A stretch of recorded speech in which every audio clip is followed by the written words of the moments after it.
is Tuesday, September 8th, 2020, and here's what's coming up on Roland Martin Unfiltered. The beginning of going into our third year, folks. Donald Trump has banned diversity-related trainings in federal agencies, even though much more is needed as the country grapples with systemic racism. He's just really upset at the 1619 Project. Republicans continue their attack on black female prosecutors. We'll talk with St. Louis prosecutor Kim Gardner on how the Missouri legislature and the governor are trying to strip her of her powers. A new project has been launched to stop voter online disinformation campaigns that suppress your vote. We'll talk about one of the folks involved with that. And the two men who were shot at by a white couple while they were trying to return a U-Haul truck in Florida are here to tell us exactly what happened. And a white racist radio talk show host in Pittsburgh has been taken off the air after encouraging her listeners to shoot protesters. You'll hear what she had to say. Plus, Louisville has its first black female police chief, and the police chief in Rochester, New York, has now resigned. We have that breaking news. Plus, crazy-ass white couple verbally abuses a black man while he's working out. Seriously, y'all? And Colin Kaepernick, he may not be back in the NFL, but he's back at Madden for the first time since 2016. Plus, a new round of anti-Trump ads to show you. It is time to bring the funk on Roland Martin Unfiltered. Let's go. He's got it. Whatever the miss, he's on it. Whatever it is, he's got the scoop, the fact, the find. And when it breaks, he's right on time and it's rolling. Best believe he's knowing.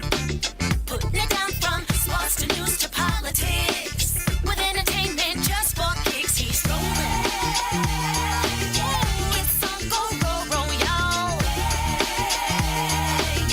It's Roland Martin, rolling with Roland now. He's funk, he's fresh, he's real, the best, you know he's Roland Martin now.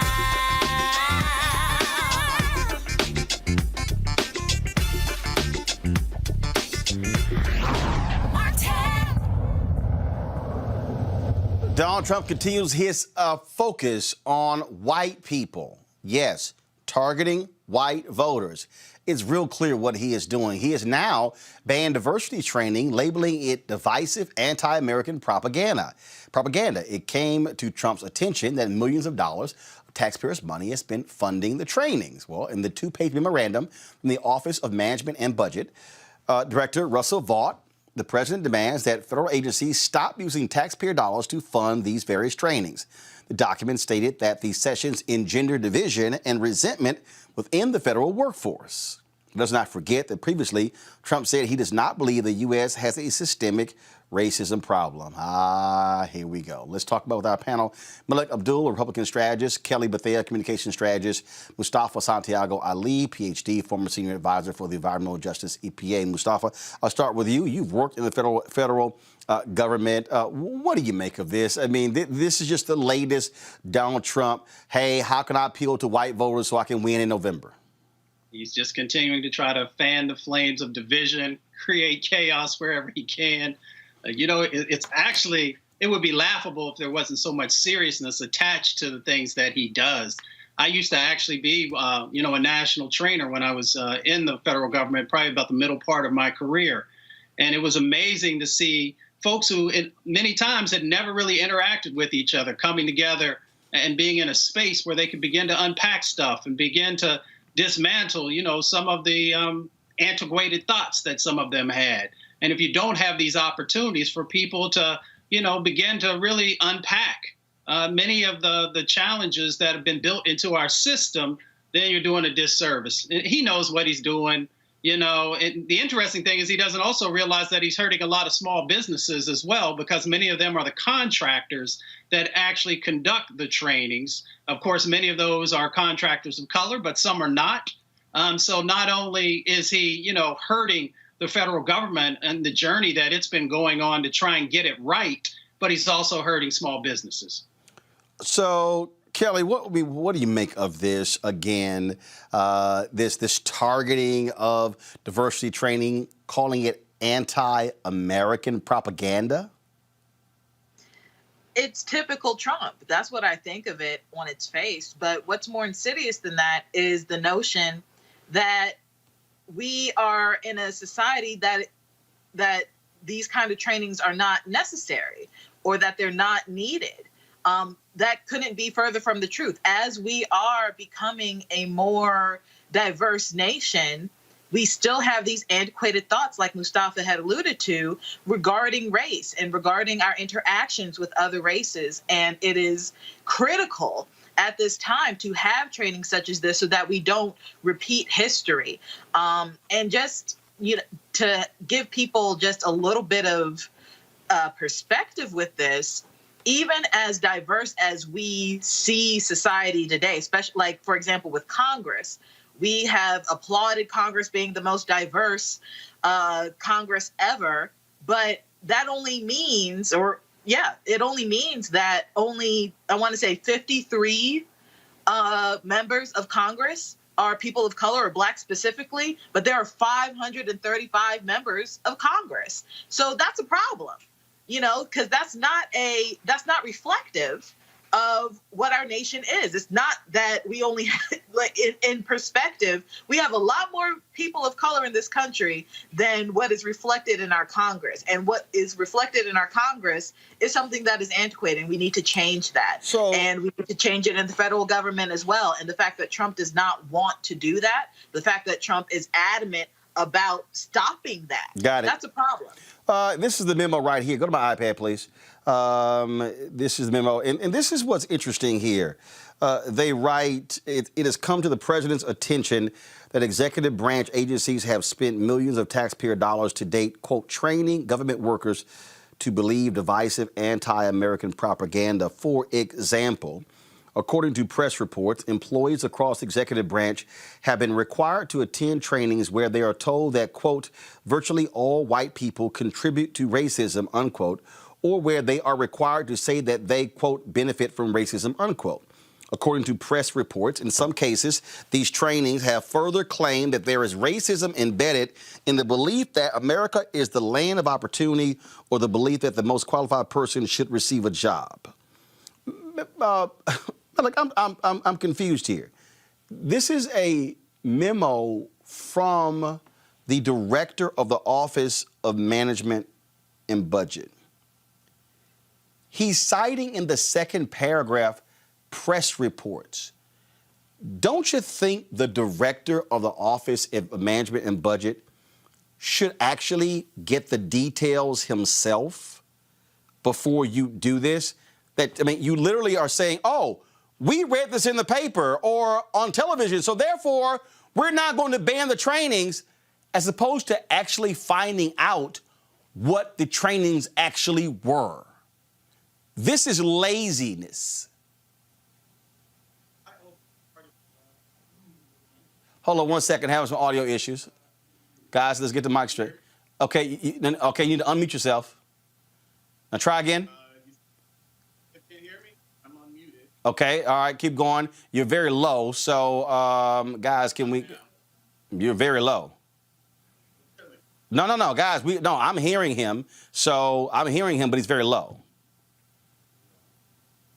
Okay, y'all sort that out, and I'm gonna come back to you. That's what's crazy, Mustafa. Like, literally, they're citing press reports. They haven't even checked themselves. Right. I mean, it's real simple. As you said, it is extremely lazy because all they have to do, all of the courses that run through the training that happens on the federal level, actually, there's not only a write-up about it, but there are evaluations that in many of them happen both before and after, so that those who are going through the training will share if they find value in it. And if a training doesn't hit a certain number, then, of course, it's not going to be utilized moving forward. But when you have an administration filled with individuals who have no idea about what they're doing or how to actually utilize federal dollars in a proper way, and refuse to engage with folks, especially career employees who would say, here's the process, here's the information, now make an informed decision. So Mel, again, could they have checked themselves? Yeah, I have a huge problem with how they decided to roll this out, especially with the memo that's referencing essentially press reports. I don't think that you should issue out any type of government memo that is based on press reports. So I do definitely disagree with that. On the notion of diversity training, I think it's important for us to actually make a distinction as to what they're saying here. They're talking about specific instances where they're talking about like white privilege and critical race theory. And critical race theory, which is ironically something that I studied while I was in college. I think that those things need to be left at a collegiate level. I don't think that the federal government needs to be in the business of doing training where we're talking about white privilege and critical race theory. Why? Because in that instance, well, because there's a whole science, social science, whether you're talking about post-structuralism, Marxism, any of those things are dealing. You can actually relate to critical race theory. I don't think that it's a problem. And as I just checked earlier, even before coming on the show, the federal government has an Office of Diversity and Inclusion. They're going to continue their program. And if you look at the AD organizations that have actually assisted the federal government in the training, those things will not be affected. So whether you're talking about things like race and gender, sexual orientation, a lot of religion, a lot of those things as far as the federal government apparatus, they are still going on. But whatever this anonymous thing that we still don't know enough about that apparently is referencing things like critical race theory or white privilege, no, I don't think that the federal government's job is to do that. I think that is definitely something left up to either organizations or colleges and universities. I don't think that those theories and those pieces of curriculum are taught separately. They're typically integrated into whatever training is made available in the federal government. My understanding of this memo is that he wants those components of the trainings, even within the Office of Diversity and Inclusion, the office that is responsible for, administering these trainings. He wants those components in those trainings out. And that is what, correct me if I'm wrong, Roland, but that was my understanding of the memo. And if that's the case, then that's not right, because even in federal government, that is a social science aspect. We're talking about political science. They are in politics. This is a political atmosphere. Yeah, you're definitely correct on the notion that he wants that component, and I'm glad you actually pointed that out. He wants a component of the federal government's diversity training removed. That's a component, not the diversity training program that the federal government will continue to offer. So I think it is, sure, we can discuss whether or not whether the federal government should be in the business of teaching things like white privilege and stuff like that. But personally, as someone who's taking these courses, who has a background in this and understanding how that and feminism and a lot of other things work, I don't think that the federal government should be in the business of that type of instruction. But I believe they do, because that kind of instruction is necessary to understand what's going on with the public. I like, just for a perfect example, DOJ, a lot of the cases that can come down regarding discrimination, abuse, fraud, anything can stem from the ailments that are explained in critical race theory and feminism and the like. We're right now we're only talking about critical race theory and systemic racism, but it's not disputed that there is systemic racism in the government. No. But see, that's the problem, Kelly. We know that. They are living in denial. They don't want any discussion. They don't want any of that. And again, the fundamental problem here is this is what happens when you have somebody who is in the White House who watches television all day. Donald Trump literally leads the nation based upon what he learns on Fox News and on One America News Network. That's it. That and Newsmax. That's what he watches. And so the fact that they are saying we're ending this based upon press reports, they saw it on television. That's the problem. And so these are not bright people. These are not the brightest bulb in a dark room. Okay? And so that's what you're dealing with here. You're dealing with weak people who make decisions like this, and it's just nonsense. And it's ridiculous. But again, this is a guy who says, oh, no, I just have too much work to watch television. No, you don't, because this is how you lead. But here's the other piece. It plays into, Mustafa, it plays into Donald Trump's targeting of white voters. Today, he tweeted again, oh no, these Democrats, they're going to just have a wave of crime coming to the suburbs. Basically, he's yelling, I'm your only savior. White people, I'm the one. I'm the white guy who can save you. That's what all of this is all wrapped up into, Mustafa. It's about trying to create black and brown fear for the country. You know, watch out for the black folks, watch out for the brown folks. They're going to take something away from you. They're going to damage something that you have. They're going to balance out the power structure, which, of course, this is what it really always goes back to. It's so ridiculous. They're so shameful. And they're so tired because they can't legislate, they can't create policy, so they try and tear everything down. We've watched it for the last 4 years. You haven't seen any other memos coming out about the other thousands of trainings that run through federal service that they could have focused on if they wanted to do an in-depth study of all the trainings that were out there and then said, well, here are the 10 that we feel no longer have value, and here's the reasoning behind it. Here's the science behind it. Of course, they didn't do that because they've never done their job since they walked in the door, except in trying to dismantle America and democracy. Here it is, Billy. Sleepy Joe Biden has pledged to abolish suburban communities as they currently exist by reinstating Obama's radical AFFH regulation. There goes suburbia. What he's saying is, white people, I can save you, just me. Well, from my perspective, it seems as if what he's focusing on is the same thing that Democrats and Republicans focus on. They focus on the suburbs. In 2018, there was a large discussion about how Donald Trump was going to fare in the suburbs. You can say, I guess those that would be white people, but that was white women, but that is something that Democrats were concerned about. That's something that Democrats are concerned about now, what happens in the suburbs. But contrary to how this is hold on. So you keep saying, so you're saying the only message Democrats have is for the suburbs?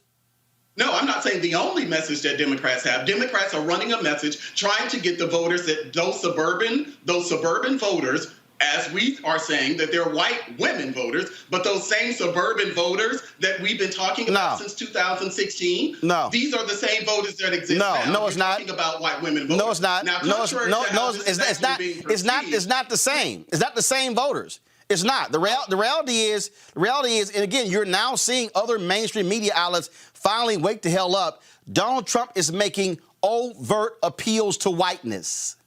Well, again, this is the same. So if I know that you're not going to get on here and argue that Democrats have not targeted suburban voters, I know that you're not going to get actually what I'm going to target is what I'm going to argue is that Democrats actually have a multiracial coalition that in order for them to win, it requires that. Republicans. Well, yeah, but one second. Republicans have a white coalition.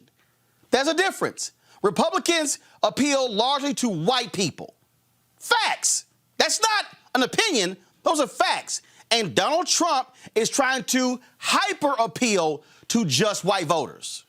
Well, see, there is no truth or fiction in this because we both have opinions. You have an opinion on what Donald Trump is focusing on. No, I'm stating actual facts. I'm having an opinion on what Donald Trump is focusing on myself. Now, the reality is that in the suburbs, there are plenty of black people who live in the suburbs. We've had this discussion on your show before. Depending upon the state, hold up. First of all, when you say there are plenty of black people living, it depends on the particular state. But depending upon the state. But the reality is, he ain't talking about us.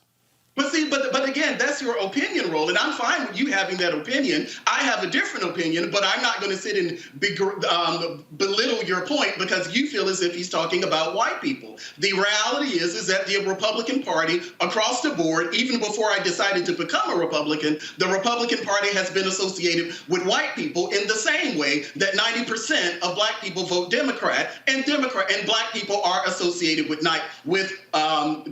Democrats. It doesn't matter which election cycle it is. When you have 90% of people voting for one party, sure, you can say that, well, Democrats are only trying to target black people. Well, no, they're not. They actually have a much larger coalition, and I believe that the Republican Party has a much larger coalition than just white people. I'm not white. I know many people just like me who are not white, and we are supportive of the Republican Party, and some, not all, and some are actually supportive of Donald Trump. Well, bottom line is this here. Look, his numbers are coming from white people. That's where they're coming from. And so we certainly shall see what happens. Folks, we want to talk about how white folks govern. Let's talk about what's happening in the state of Missouri. Kim Gardner has been under vicious attack since she became the circuit attorney in St. Louis. Vicious attacks. They tried to undercut her from day one. When her unit discovered that there's a African American who likely did not commit a crime, they sued her saying, "Oh, you don't even have jurisdiction to bring this to court." Just constant barrage. So they recently had a primary. She wins, crushes her opposition. But then guess what happens?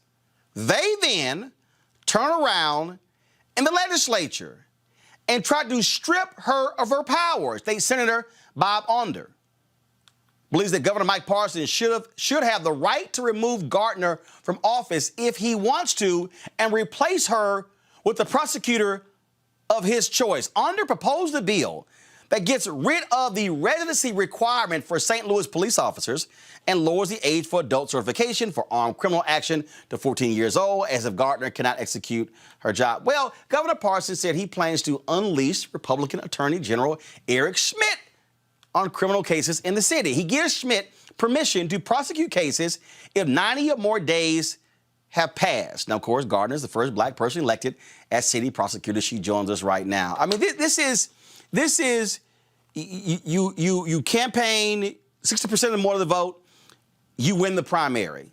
You're going to win the general election. Now they're trying to use their power in the legislature to now strip you of the power. You are a duly elected prosecutor from the citizens of St. Louis, and these largely white Republicans are saying, damn that, we are not going to let her do her job.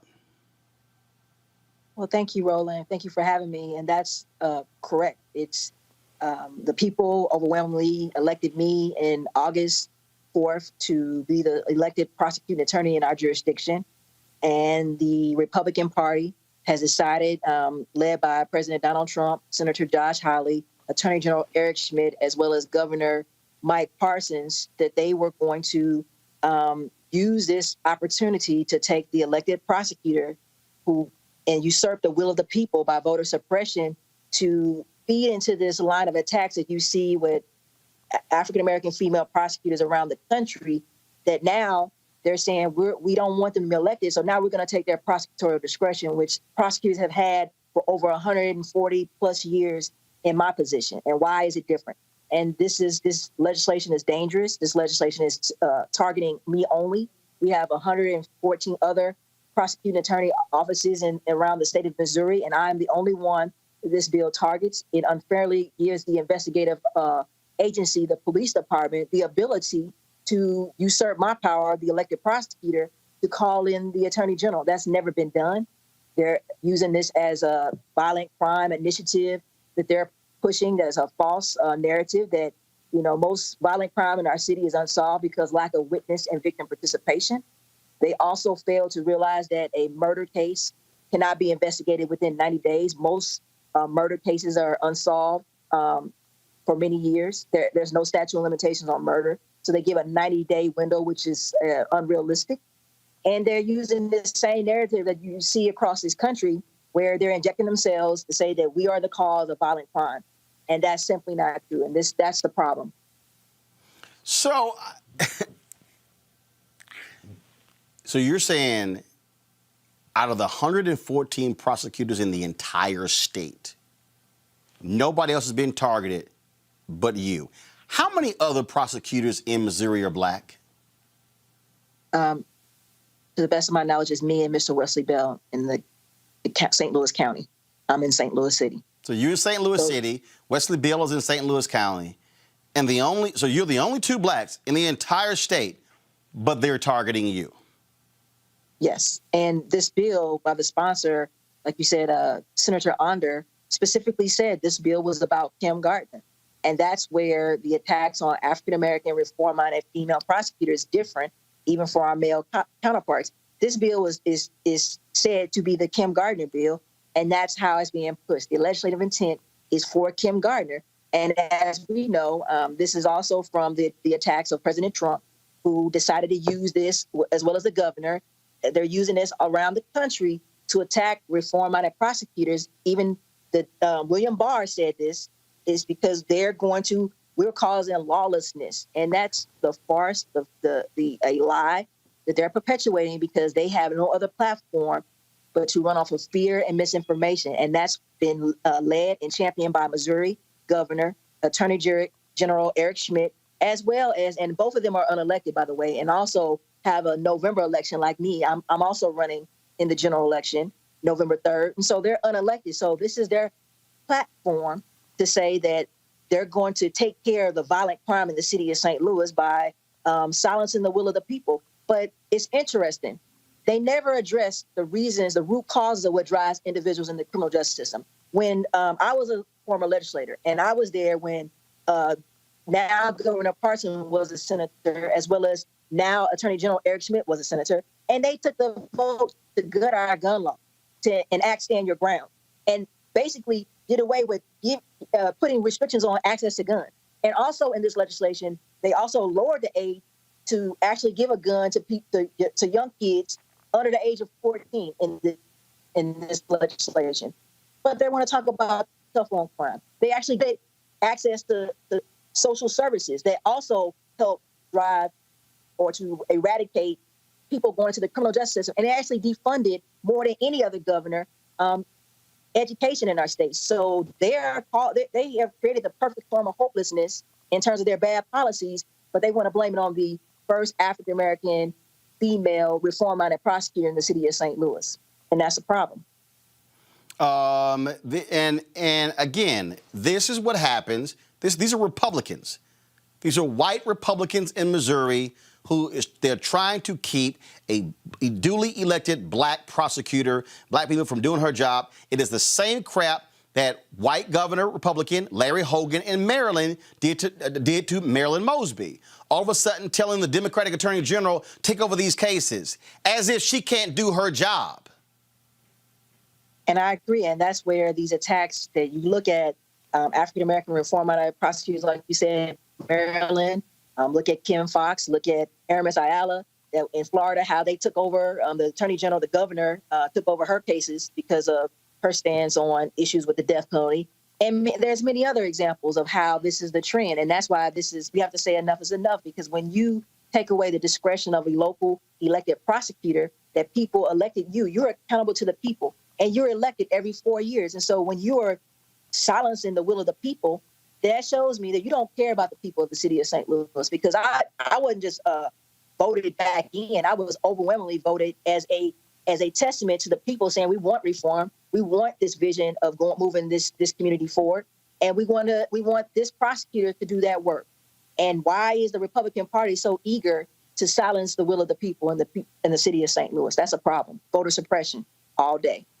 Kim Gardner, we certainly appreciate it. Thank you so very much. Thank you so much for having me, Roland. Thank you very much. Keep fighting. Keep fighting. Thanks a lot. Bye-bye. Mellet, what the hell's up with your party?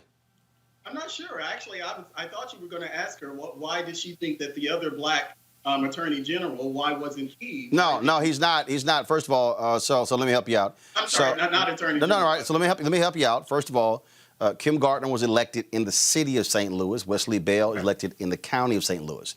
When Wesley Bell when he beat Bob McCullough, all of those white assistant district attorneys who had never before joined a union, all en masse chose to join the police union when he all of a sudden becomes the DA.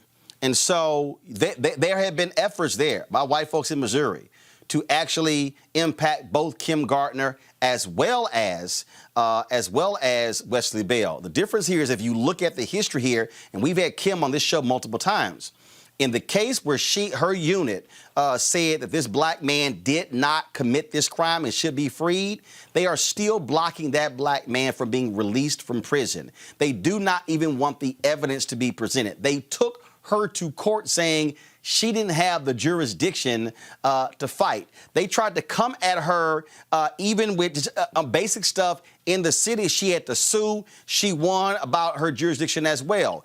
This is a hatred of Kim Gardner because she refuses to bow down to white power in St. Louis. And the reality is St. Louis is the biggest city in the state, and therefore they want to keep control. Yeah, so that really didn't answer why is it that because if we're going to make this a race thing, then you have to ask, why didn't they go after the black prosecutor? Because she's actually been elected longer. And again, if you actually do the research on the story, I told you, there are other issues. It goes beyond just this one thing. They have come after her because she's the city prosecutor, meaning over the city of St. Louis. He's county. So he only impacts the places outside of St. Louis, the counties that surround. He's St. Louis County. And so she's the DA of the largest city in the state. That's why. Okay, well, I was trying to really dig into the racial component. I have a problem because she controls it. She's the DA. Okay, well, again, that really doesn't clarify to me why they didn't go after. If we're going to make this a race issue, then we have to talk about other instances. Because she also went after the Republican governor who was taking pictures of the woman he was cheating with, and they didn't like the fact that she did that as well. Maybe not, but that sounds like a problem with Kim Gardner as opposed to Kim Gardner being black. Again, that's what I was trying to focus on. All right. Well, I mean, we're rolling. Where you interrupted me the entire time, so I really didn't have much to say about it. It's like, but my point is that that's not good enough. Okay, go ahead. Go ahead. Well, it's not a matter if it's not being good enough. I was asking you, and you didn't, and apparently you didn't have an answer, and you didn't think to answer her. Go ahead. But you didn't think to answer to ask her that question is that if it's an issue of race. Actually, because again, I guess you missed the part. Hold on, one second. Hold on. Let me say it again. No, excuse me. I can't say anything if you're just going to continue to cut me When off. you say, "Oh, you didn't ask her," you missed the part when I said we have had how many black people there? I've said we have had Kim Gardner on this show multiple times in the last 2 years because of how Republicans in Missouri have been targeting her since she has been St. Louis Circuit Attorney. Now go ahead. Well, that very well could be because, as you said, and as we've talked about this on the show before, this notion of going after these reform-minded prosecutors. But that's not the same as going after her, per her suggestion, because she's black and because she's a woman. Maybe that could be the case, but I imagine that it's probably because of whatever efforts that she's taking, the governor and whoever else, they don't like those type of reforms that she's doing. But that's not isolated to a race issue. So that's what I was trying to get at. If we're going to make this a race issue, then let's understand what it is that we're talking about. I agree with you. Very well, they could not like her reform-minded perspective on prosecutors. That's valid for her to have a problem with, and it's not something that I don't think that government should be doing at all. But again, that's separate from the race issue. Kelly, they going after this black woman. White Republicans in Missouri going after this black woman. Go ahead. Yes, they are. I understand Malik's point regarding, there are other things that could be the case. But if it walks like a duck, talks like a duck, quacks like a duck, it's a duck. And right now, it's instead of it being a duck, it's racism. And that has been clear throughout the entire tenure of her career in this capacity. And these predominantly white men, also Republican, attacking her for, a multitude of reasons. I am actually more concerned about the fact, let's just say, for Malik's sake, that it's not about her being a Black woman. It's still highly unconstitutional, according to what I've read, according to what she just said, is happening to her in this jurisdiction. Because what's happening right now, if everything is correct that we're listening to right now, what's happening right now is the Missouri legislature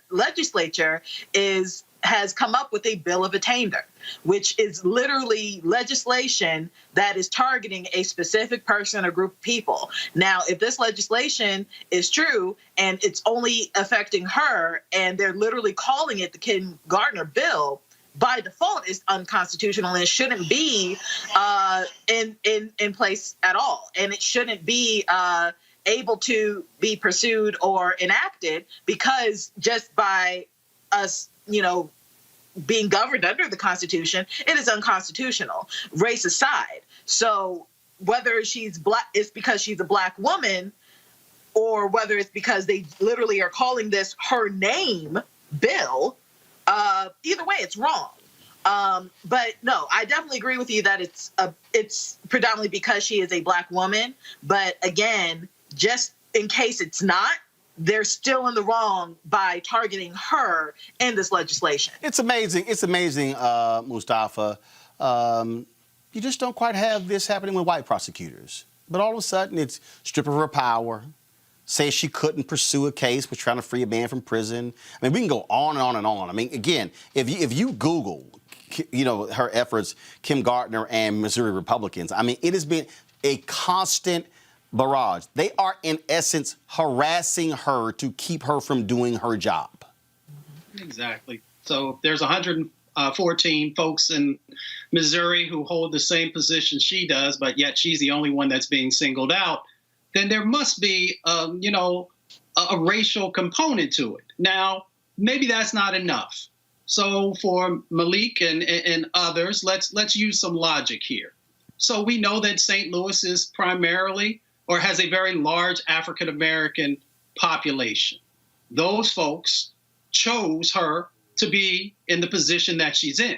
So that must mean that the Missouri legislators felt that these folks are not educated enough to utilize their vote to choose someone to best represent them.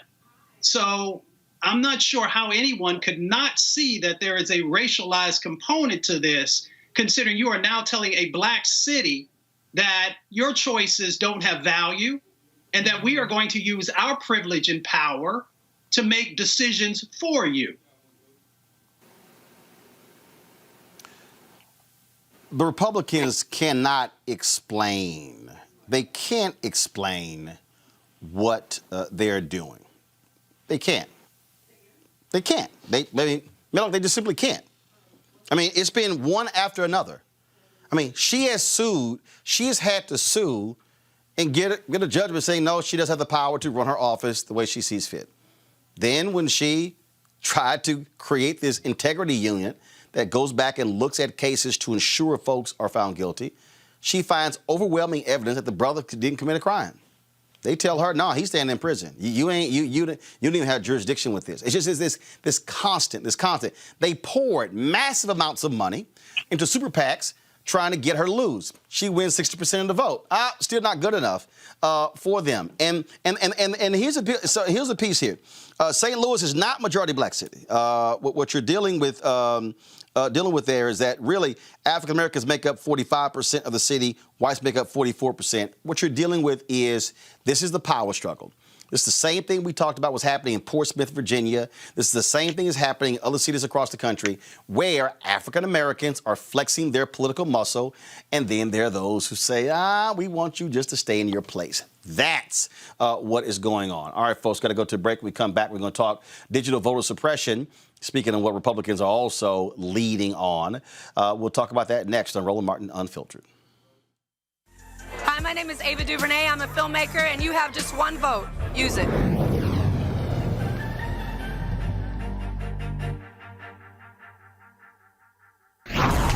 Fill out your 2020 census and include everyone who lived with you as of April 1st. kids, uncles, anyone.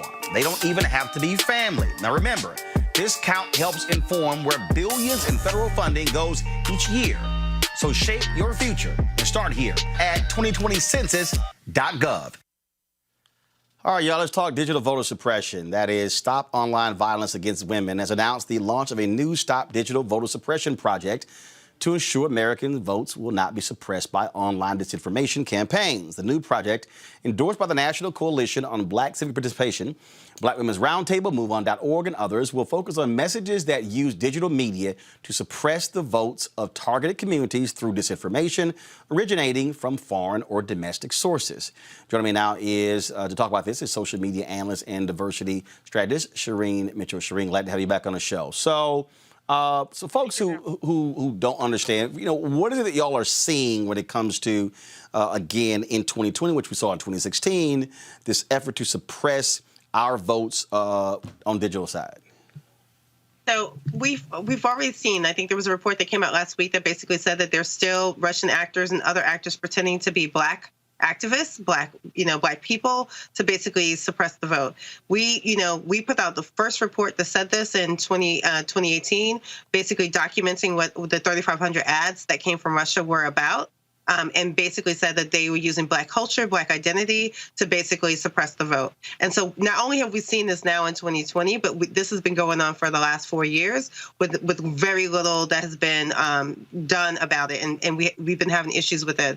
So we've been looking at different versions of this, but also what we're doing with our campaign is to basically say, here are the things that everyone else can do to basically stop digital vote suppression. You should be able to be a part of this to stop this, because we're not having the government do that, and we have problems in terms of people even identifying what the impact is of digital vote suppression is.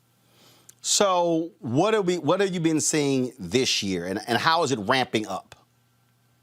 Yeah, so this year, similar to 2016, the campaign's about both the same, which is a Russian campaign, basically saying both the Democrats and the Republicans are the same, so don't vote top of the ticket, vote down ballot. Those are consistent stories and aspects that we've been seeing and things that have not changed. So I think everyone should sort of take a little pause when they see commentary like that. The other is basically this conversation that happened about Michigan. You and I had this conversation before on here about, at least twice on here, about the way in which people made it to the polls with all the barriers that they have to get to vote. They got to the polls and they still didn't vote top of the ticket, but they vote completely down ballot. And in Michigan alone, 90K people did not vote top of the ticket, and he won that one state by 11K, and he won overall by 77K. So we know that there's an impact, and what we're trying to say is that we're going to do our best to make sure that people are aware of it and to try to stop that. And that looks very different across the board because we're seeing not only foreign actors participate in this, but domestic actors. And that means that even politicians and other campaigns are participating in this. We tracked this in 2020 in South Carolina. For example, they were using COVID to try to on online targeting of Black elders to try to keep them from coming out to vote. And that is something that we saw in a domestic campaign in terms of like a progressive campaign as in addition to foreign actors as well as the opposing campaigns. So these are the kinds of things that we need to worry about. COVID is a number one and a new version of this targeted. The reason why that they're targeting COVID is because it disproportionately impacts Black and brown people, i.e. they're the ones that change the vote, i.e. this is what's going on in terms of what's going on about where to vote, how to vote, and the disinformation we're seeing about the post office and other aspects of it. So in 2020, what we're seeing a little bit different is the way COVID is being used and also the way that vote by mail is being used. Questions. Kelly, I'll start with you for Shireen Mitchell. Sure. So given that it is incredibly difficult to not only keep track, but to root out this corruption, what can we as prospective voters do to basically not be swayed or help our families and other voters to not be swayed by these tactics? Is there anything we can do? No, yeah, I do believe 100% sure we should be looking at counter narratives and ways in which people should get the right information. So some of the things that we worry about from 2016 is when people are given the wrong information about where to vote and how to vote. And so this COVID aspect and the vote and the vote by mail aspects are really key pieces. So we've been telling people, please go to your, Secretary of State websites and get the real information about how you can vote, when you can vote, how early you can vote. And of course, in this moment, we're telling everyone to vote early. We're not, we're also making sure that people understand that if they have to go in to vote, that is safe if they have all the information that they need about what safety means in this environment. There's states like Texas, unfortunately, that are making it very difficult because they're basically telling people if they come in to vote, i.e., because you can't vote by mail, that you have to take your mask off for identity purposes. And that's one of the states that's very problematic in the work that we're trying to do and to deal with. But on a state-by-state basis, many states are actually doing the work necessary to basically make it possible for people to show up to vote and also to vote by mail.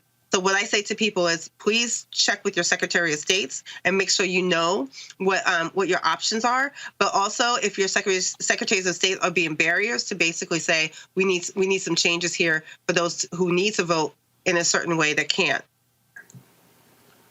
All right, Mustafa.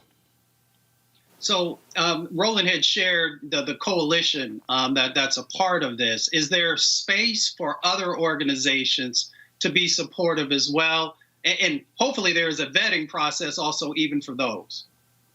Oh, absolutely. Absolutely. So we've been working with groups on the ground, have been doing this work for a couple of years. So we didn't just start this with this one campaign in this moment. What we're doing with this campaign is we basically saying all the partners that we've worked with before, please continue to join us. Yes, absolutely. We want more partners. We have a link on our website that allows more partners to join, to sign up with us. But yes, we are vetting those organizations as well. So the key ones that we still are talking to and working with are, of course, the ones have been doing this work, which is like Leadership Conference for Civil Rights, Lawyers Committee. These are people who have been doing this work for a while and understand the digital voter suppression side of this. So we are continuing to expand who understands this portion of it and working with them. Malik?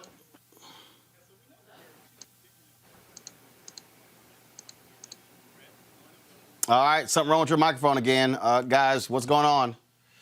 Let's get that fixed. Shireen, go ahead. I'll just add that part of the projects that people understand is that we're asking individuals to help as well. So as you're talking to your family members and others, if you identify some of the digital vote suppression, basically send that to us, report that to us so we can make sure that we're tracking what you're seeing on the ground in your states. We're definitely looking at key states like Michigan, Pennsylvania, Wisconsin. These are big states that were impacted with digital vote suppression, as well as on the ground vote suppression in 2016. So we just saw Georgia just again purge another 200K votes. Remember that Wisconsin purged like 1 million voters off the rolls in 2016. So we're looking at those things as well, but we're also wanting to make sure people understand what they need to do and what they can do. One of the things they can do is report to us about what's happening on the ground, but also what's happening in terms of what they see online, that's possible disinformation. Malik? Wrong polling places, wrong dates for voting, wrong timelines to stand in line. All right, Malik, question. Yeah, so I just wondered, how are you all viewing, because there has been a lot of focus on Russia, but we know at least since 2018, our federal government apparatus have actually talked about things like China. And so we do know that there are distinctions between interfering in our election infrastructure, such as like voting machines and voter registration and things like that. But you have these agents like China who are seems to be focused on our information, a lot of our PII, our personal identifying information. I think that's maybe what it is. But how are you all looking at possible actors like China in ensuring that we're not just focused on Russia, but the whole panoply of actors, Iran, China, and others, to ensure that people are mindful of that too? And I say that because I'm wondering if so much focus on Russia that no one pays attention to what's going with these other actors who've been trying to interfere in our elections for years now. Yeah, so thank you for saying that. So the reason why we say foreign actors and domestic actors, because we are including any kind of foreign state actors that are participating in the same kind of thing. So there are, what I want you to understand is that even though we know Russia, we have the evidence of Russia, we also know that other countries have decided to use the same tactics. But be clear, so have domestic actors. They're literally using some of the same tactics from 2016 that Russia used. So we're looking at this pattern across the board. We're looking at domestic and we're looking at foreign. So we want people to understand is that as much as we realize that most people think Russia, Russia, Russia, we're not saying just Russia, Russia, Russia. We're saying it's across the board, foreign actors and domestic actors. But we want people to also understand that domestic actors are participating in this. This includes people you know. This includes current politicians running for office. This includes other entities that we also need to be paying attention to as well, who've taken on some of these behaviors. But ultimately, yes, we are looking across the board at foreign actors in anything that they do in terms of the interference. However, the IP part, which is what you're talking about, has to do with intellectual property. And intellectual property is a little bit different in terms of privacy and the like. We want to make sure that those things don't become problematic in some of these instances. In the sense of what I think you're moving into is sort of like, can the voting machines be hacked? We still are working on what that looks like across the board in terms of that. We still haven't figured that out. We do know in 2016, some of our voting rolls were sort of skimmed through to see how, who's on the list and who's not. We know that those are things that we have to worry about as well in terms of digital voter suppression, but also we have to worry about what's happening on the ground when people being purged from those lists and from those roles. So there's a combination of things that we're looking at across the board. All right, Shireen, I certainly appreciate it. Thank you so very much. Where can people get more information? Where can they go? Absolutely. You can go on our website, stoponlinevalor.com, STOPONLINEVAW.com. And you can sign up with our program and help us so they get the word out. I really appreciate you having me online with you, Roland. All right, Shireen, thanks a lot. All right, folks. Colin Kaepernick finally returns to football. Well, to Madden for the first time since 2016 season. Though he remains unsigned by an NFL team, he makes his virtual NFL comeback as the top free agent quarterback in Madden 21. He has an 81 overall rating. His rating places him among the elite quarterbacks on Madden 21 and in the top 15 of the video game's 111 total quarterbacks. EA Sports released the following statement. Colin Kaepernick is one of the top free agents in football and a starting caliber quarterback. The team at EA Sports, along with, do y'all have the statement, please? Yeah, okay, we should have the statement. So let me, I want to pull it up so y'all can see the actual statement. And this is important, folks, because it's interesting, the NFL is running around talking about how they're going to put, in racism, in the end zone, all kinds of stuff along those lines. And this was the tweet that they actually posted. Matt, go to my iPad, please. It was Madden NFL 21, welcome back, Cap. And this is the statement. Colin Kaepernick is one of the top free agents in football and a starting caliber quarterback. The team at EA Sports, along with millions of Madden NFL fans, want to see him back in our game. We've had a long relationship with Colin through Madden NFL and worked through our past soundtrack mistakes. Knowing that our EA Sports experiences are platforms for players to create, we want to make Madden NFL a place that reflects Colin's position and talent, rates him as a starting quarterback, and empowers our fans to express their hopes for the future of football. We've worked with Colin to make this possible, and we're excited to bring it all of you today.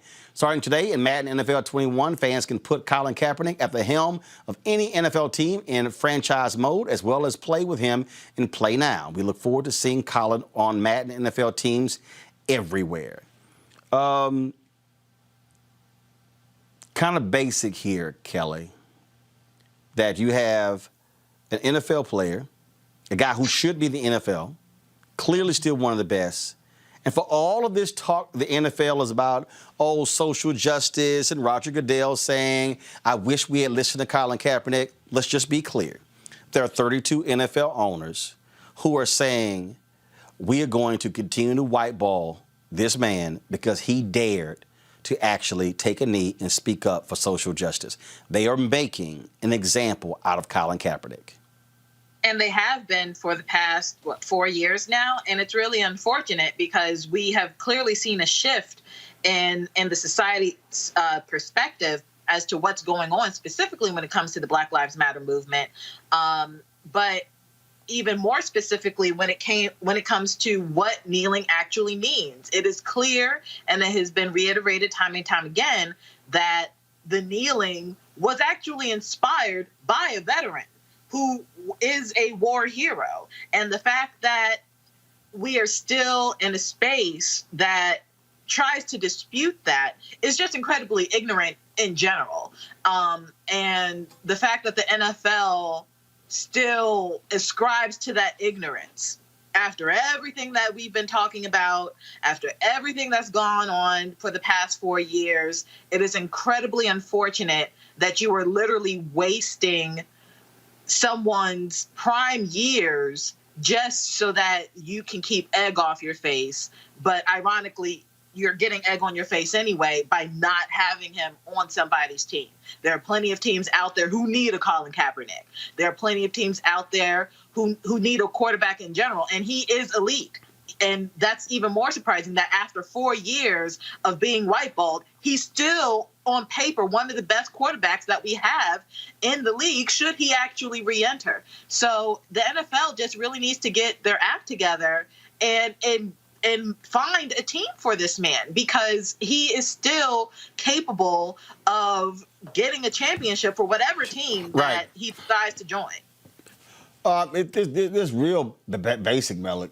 I mean, bottom line is he's being whiteballed. The NFL owners are making it clear we do not want him on the show, no matter what y'all have to say. They want him on the field. Talent is there. It's all clear. And thankfully, the Madden people have enough damn sense to actually put him back in the game. But this is just stupid. And for the NFL, anything that they say about social justice is a complete waste of breath if you want to put in racism in the end zone or whatever crap they're going to start doing when the season starts. So this saga, I'm actually ready for it to end. So the NFL, Madden, all of this, I consider a lot of this stuff just a lot of virtue signaling, having him on a Madden roster, putting whatever in the end zone, and Goodell coming out saying that he wish he either get a team to hire him or not. Because it seems like every few months there's another element to the Colin Kaepernick. But Malik, who's going to get a team to hire him? This is the people to understand. Roger Goodell does not control the owners. He works for the owners. The owners run and control the league. These 32 owners, there's no doubt in my mind there's collusion here. All 32 have said, in fact, Pro Football Talk put a tweet up it leaked. Oh, multiple teams were interested in Colin Kaepernick. His agent heard from nobody. That was another lie that was floated out there. These are 32 owners who have clearly gotten together and said, nah, damn that. We gonna sign some bums. We ain't gonna sign him. It seems perfectly clear that they definitely don't want Colin playing. Sure, there are other players who continue to kneel, other players who do that now involved in social justice issue. Unfortunately, Colin really is that martyr. He's not going to play again. And I just think this toying every few months about what we're going to do with Colin Kaepernick. He hasn't played in 4 years. The fact is that Colin Kaepernick will probably never play in the NFL again. He was the martyr. And unfortunately, when you're a martyr, you don't get a lot of second chances. And Colin is not going to get one. As you said, it's not Goodell's, it's not his job, or it's not within his authority to get a team to pick Colin up. But a team is not going to pick Colin up. And I want us to stop getting amped every time the discussion of Colin Kaepernick comes up. No. Let me be clear. We're not getting amped, or our hopes are getting up. Mustafa, what we're doing is we're pointing out the hypocrisy. That's what we're doing. And I believe we should be doing that. First of all, let's keep something in mind here, Malik. 4 years he's been out of the NFL. They kept Ali out longer when he was fighting for his license in the courts, to resume his boxing career. He was out more than 4 years. The reason we should continue. First of all, the NFL is stupid. Because, see, this is how simple this is. This is real simple. one NFL team could have actually signed Colin Kaepernick, brought him into their training camp. And if you know what? If he didn't cut it on the field, they can cut him. And you know what, Mustafa? It would have been, hey, we gave him a shot. No. What they're afraid of is him actually coming in and competing. And now it's like, oh, dang, did we have to give him a job? We see what's going on here. The NFL, 32 billionaire owners, all white except one, the owner of the Jacksonville Jaguars. Their deal, and they've gotten together and said, you cool. None of us are going to sign him. He's too powerful. He's a symbol. He's a symbol for change. He also is a reflection of the systemic racism that still exists in our country. And when they don't want to have to look into that mirror, they will allow Cap. And I have a huge amount of respect for Cap, everything that he's been able to accomplish, and even with all these challenges that were going on. But the reality is that it's okay for him in a virtual world to be represented by a team. But in a real world situation, they cannot allow that to happen because of what he stood for, the attention that he brought. And as you said, let's say he makes the team and he lives up to the incredible ability that we all know that he still has. So now he becomes even more powerful.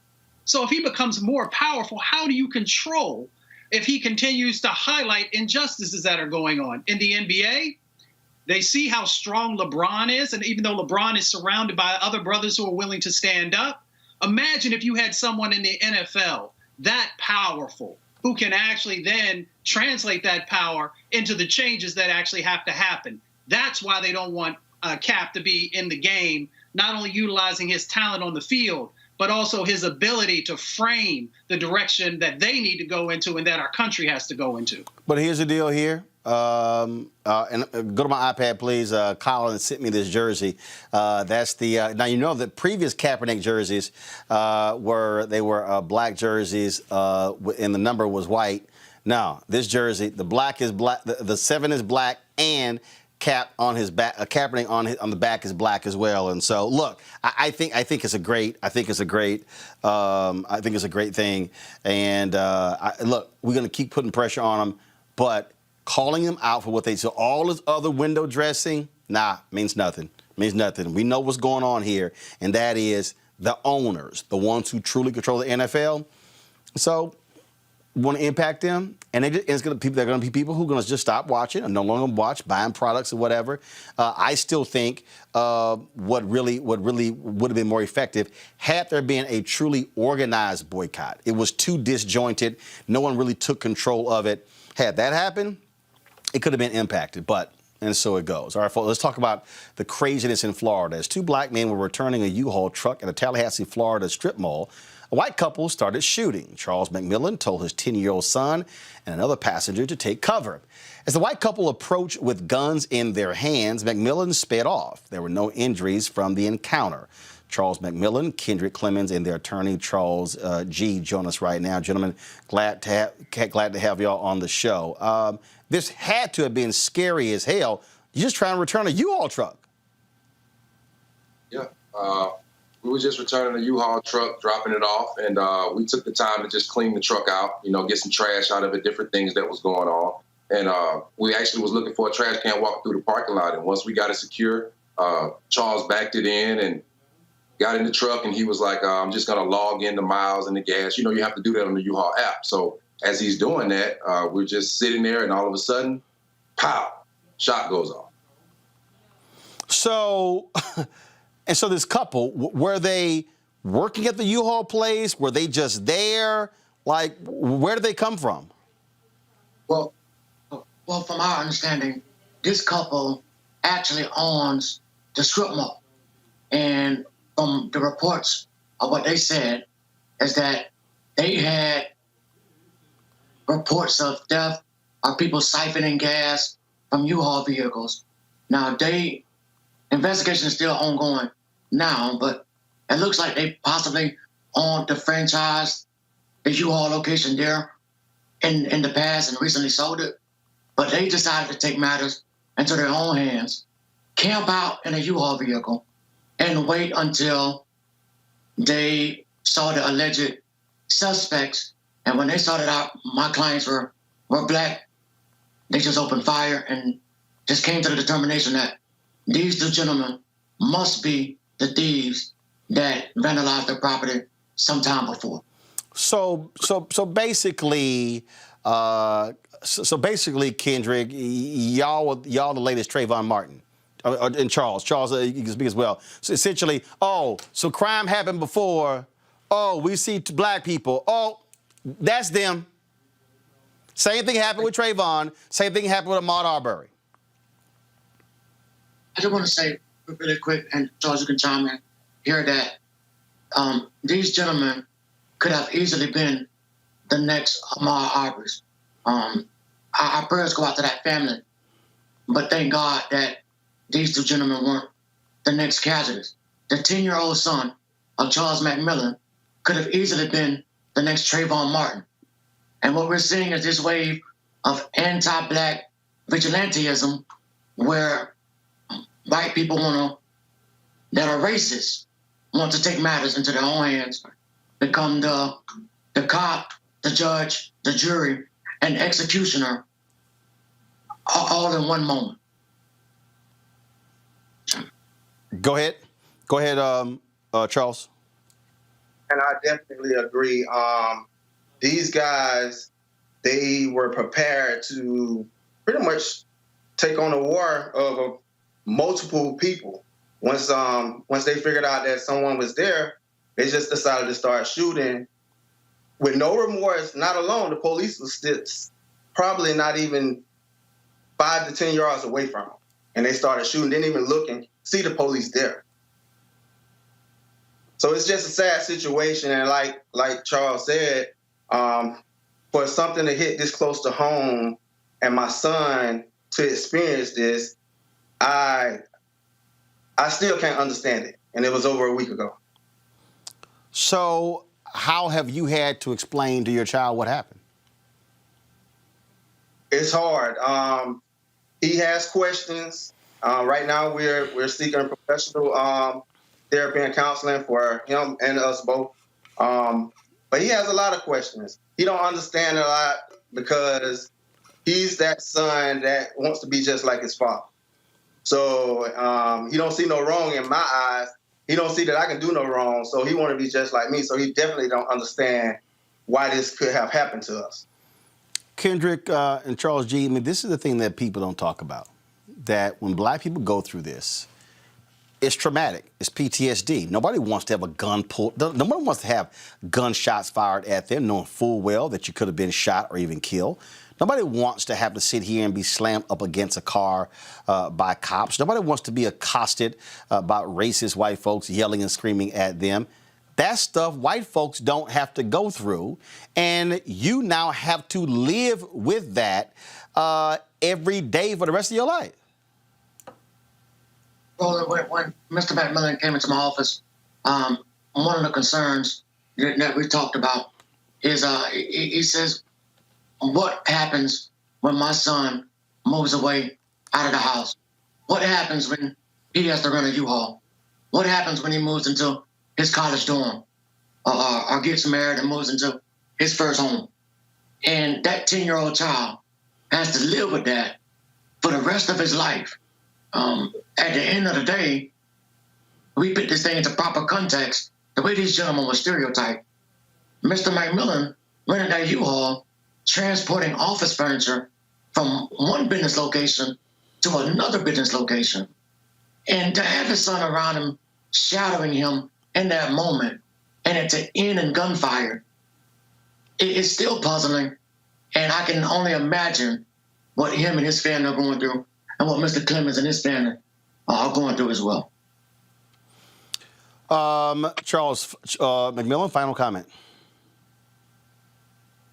Charles and Kendrick. So Charles McMillan and then Kendrick Clemens, your final comment. Well, I'll start by saying that it's important that their stories are told, because unfortunately that we've seen since the days of Emmett Till is that usually the victims no longer get to tell their side of the story. And fortunately here, my clients were able to escape and were able to tell their side of the story. If they were shot, then we'll just hear from this couple that'll paint them as thugs, vandals or whatever. Yeah. I just want justice and this case treated fairly with what these people have done to us. I just want to say I don't like the fact that they got out of jail on a free card. That's just what it is for me. You know, if I pulled a gun and shot at anyone or did anything like that, I probably would still be in jail right now. So for them to go first appearance and get, you know, pretrial release with no GPS, no monitoring, no, you know, that's just a slap in our face. That shows that this justice system don't show that our lives matter, you know. And this is why I said that Black Lives Matter is not just a movement. It's a way of life for, you know, millions of people around this country. So I think that the justice we want to see is it has to prevail. You know, that's what I want to see. Gentlemen, I certainly appreciate it. Good luck in your pursuits. Thank you so very much. Thank you. All right, folks, it's been a minute. Y'all know what time it is. No charcoal grills are allowed. I'm white. I got you, huh? Illegally selling water without a permit On my property. Whoa! Hey! You don't live here. I'm uncomfortable. All right, a black man is working out while supervising a group of teens training on a track. Hey, you always got to have a couple of crazy white folks who screw it all up.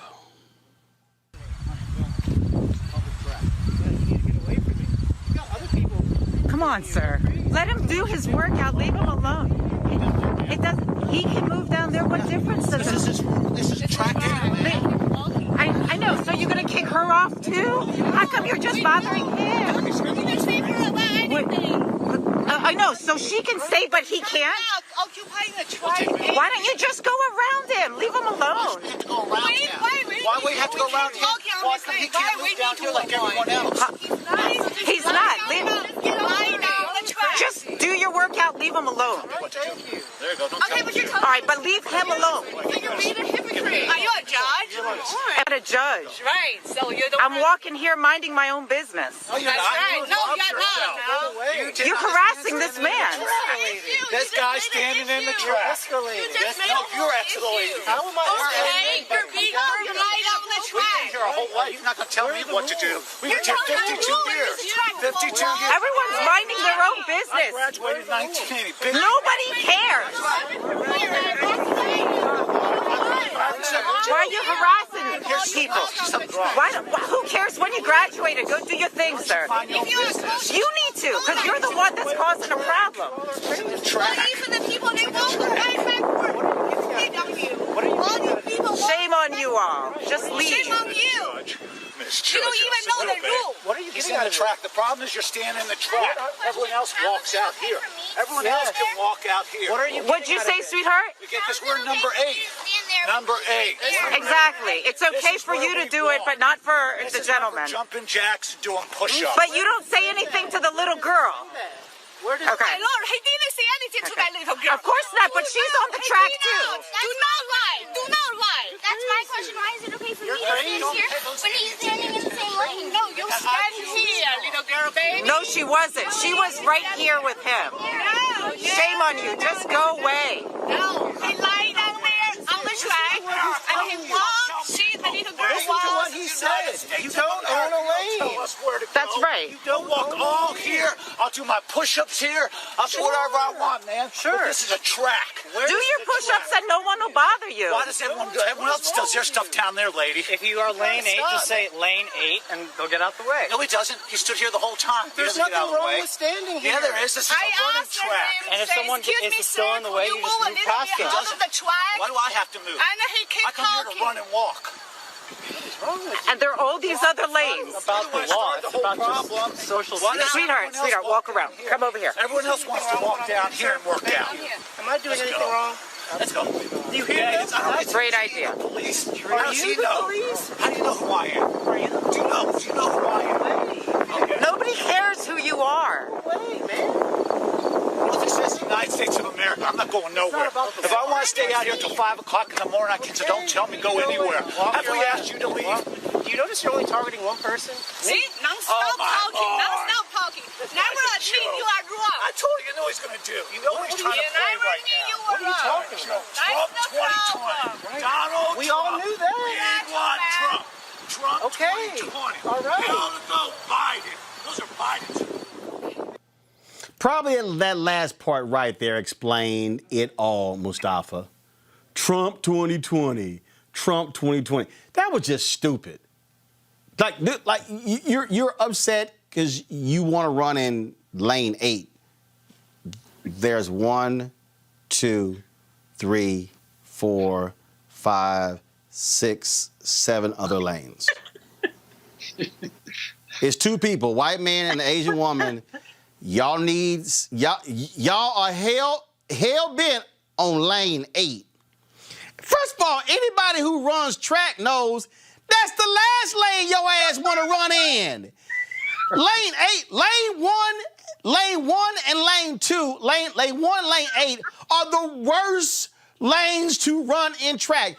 If your ass want to actually run in track, you run in lanes 4 and 5. I mean, this is so ludicrous. I mean, privilege, let me just call it out. White privilege is intoxicating, and it gets people to do some ridiculous stuff. I mean, I ran track in college, and like you said, lane 1 and lane 8, you definitely don't want to be there because that means that you probably are not that good. But the other part is that track is 400 meters. So you're telling me out of 400 meters that you've got to focus on this little teeny tiny area of maybe 2 meters, that this is where you say that this is yours. And, you know, we can debate why people feel that it's theirs, but I'm pretty sure that all the folks in that community are paying taxes so that they can utilize that public facility. But again, it's about privilege. And, you know, people see that folks are not just going to allow them to push them around and move out of the way when they feel that this is supposed to be theirs.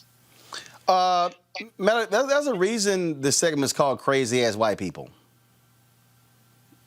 They pretty much said it all right there in terms of their actions. Huge ass track, and you acted a fool. And I ain't saying nothing to the little white girl. Little white girl standing right there. I ain't saying nothing to her, but we gonna target the black dude. So, Roland, not only did you point out the worst 2 lanes to travel in on a track, it's also important to note that you didn't see anybody else out there.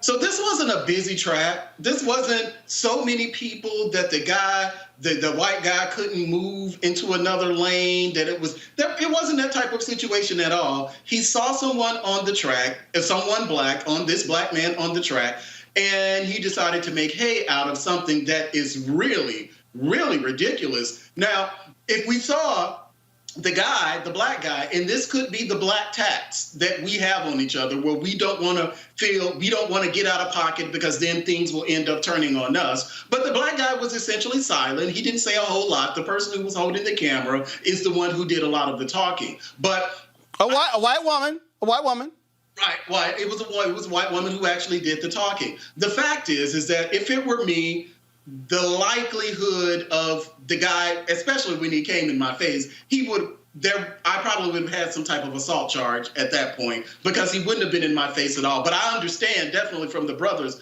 point of view, let me not make a big deal out of this because I could end up the one in jail or shot. So I totally get that. But this is one of those where you better get up out of my face because something is about to go down. Because that was clear.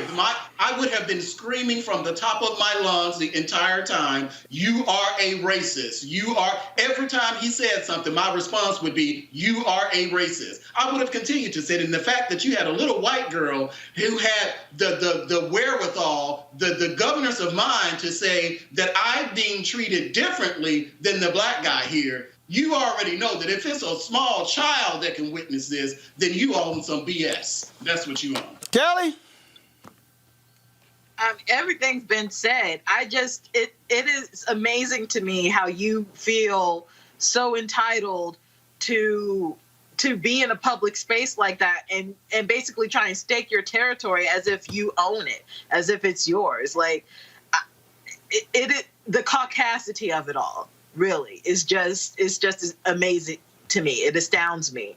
But all that time that he spent berating and trying to, stake his claim on the worst lane in track, he could have done his workout. He could have finished his workout. Same with the Asian lady who was coming to his defense. I don't know if they're together, married, whatever. But, I mean, this is stupid. This is really, really dumb. And take your ass and go and work out. Knew it. Everybody knew it except this, racist white man and an accomplice person of color. Like, this was dumb. Yo, racist Asian woman. We can say it. Racist Asian woman. Oh, I ain't got care. Like, either way, I ain't got a problem saying it. I ain't got a problem saying it. I'm tired of the racists. I'm tired of people acting the fool. And y'all talked about that. I had to find this video. So did y'all see this video on Instagram? So same thing. What you gonna do in here with everybody here, man? What you gonna do? Oh, let me go back up. Listen. What you gonna do, boy? What you gonna do in here with everybody here, man? What you gonna do? Get your ass up there and get the fuck.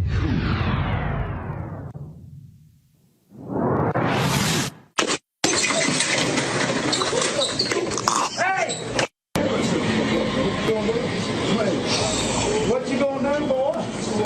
What you gonna do in here with everybody here, man? What you gonna do? Get your ass up there and get the fuck.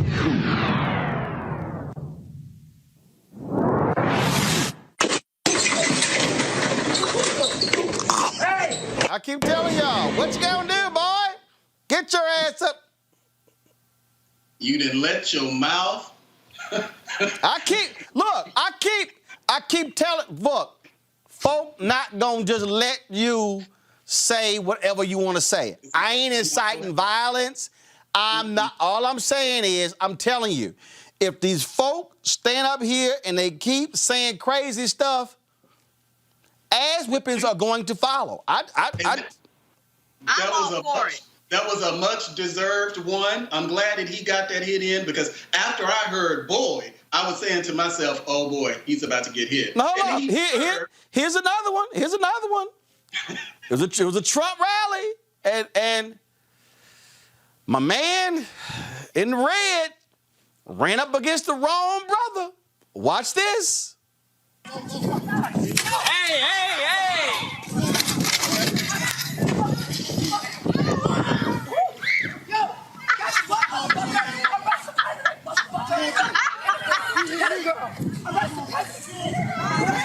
I ain't gonna lie, man. She just got. Hey!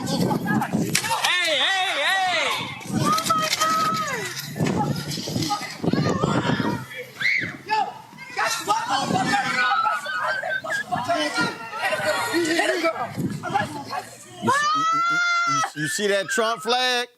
They should just put that flag and lay it over his ass. And I believe what we saw in this instance is that the white guy actually lunged. It seemed as if he actually lunged at that black guy first. And to me, that seems like his response was a justified rope-a-dope response after that. So they should have laid that flag on his ass, because he got knocked. He got knocked. In the Trump flag. He You're exactly is right. laid prostrate at the altar of our ancestors. Where's Modesty Clause? Again, Mustafa, look, I am not. Listen. I'm not trying to incite violence, but what I am saying, Mustafa, they keep rolling up against the wrong black people. Black people, that brother in that video we showed, the brother in the convenience store, brother was saying, I ain't trying to go there. I ain't trying to go there. I ain't trying to go there. I want to mind my business. But then he said, boy, the brother, y'all remember the video? Watch the video. The brother stood there. He stood there. He was like, let me do it. Let me show DL. Let me go back to DL again. Here's DL. I got this from DL Hughley's timeline. So I'm just trying to show y'all. The brother was like, What you gonna do, I'm gonna be calm. Turn my back. Pick up my item. I'm right there. Get your ass up there. Right there. See? Mustafa, I'm showing this for a reason. Black people are not trying to fight people. But your ass crossed that line, stuff gonna happen. Well, Trump got folks believing that it is 1940, 1950, 1960 again. And that's not the reality that we are living in. You know, we are free black folks. And if you roll up on us, in the words of Fridays, you got knocked out. I'm just trying to tell these people, stop. We showed a video a few weeks ago. They in a store. Black woman trying to be calm. White woman kept messing with her. She kept pushing. Then she's called nigga. Sister said, call me nigga one more time.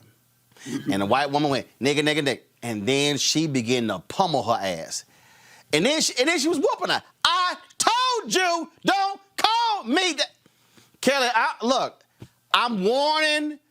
Look, don't let Trump get your ass whooped. Listen, I am all for equal rights and left hooks. I do not care. My friends will tell you I'm a very calm individual. I am not necessarily a pacifist, but, you know, for all intents and purposes, let's just use that word when it comes to my demeanor and how I navigate the world, because I know I have an extensive enough vocabulary to basically talk myself out of any situation that could possibly require violence. If I use all the words that I know and you still are trying to instigate something and I feel compelled to put my hands on you, I was trained not to let you come back up. So please be warned. I am not the only one who is like that. I was not taught to fight and expect the other person to get back up. The guy who was laid prostrate at the altar, that's how you're supposed to stay, as far as I'm concerned.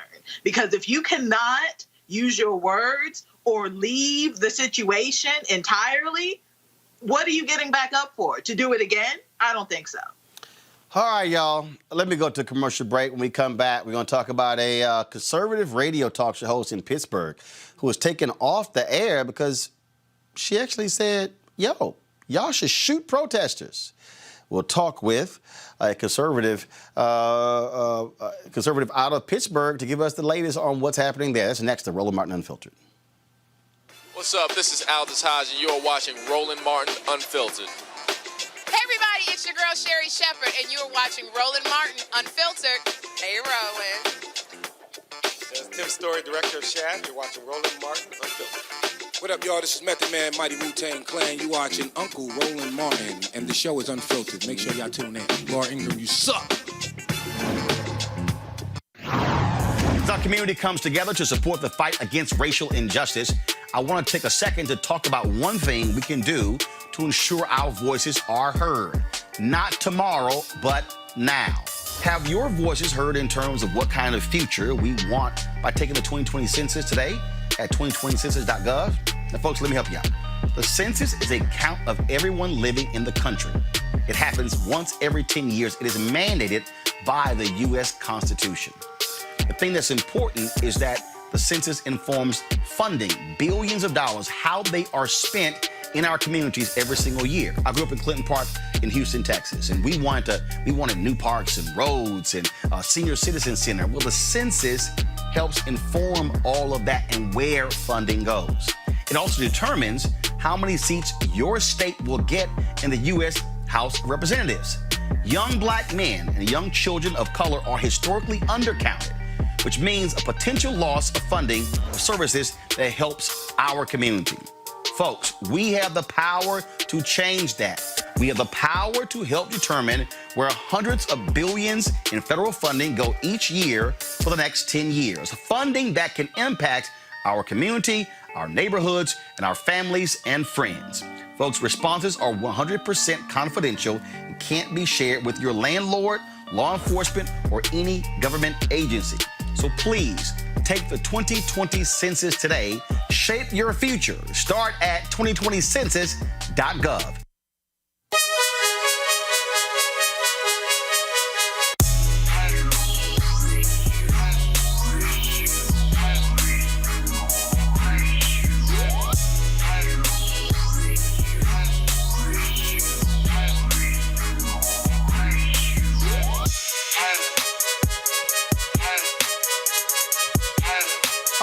Seek.com, folks, a black-owned company founded by Mary Spiel. They got a couple of great products, folks. So this is their virtual reality headset. Allows for you to actually pop this open.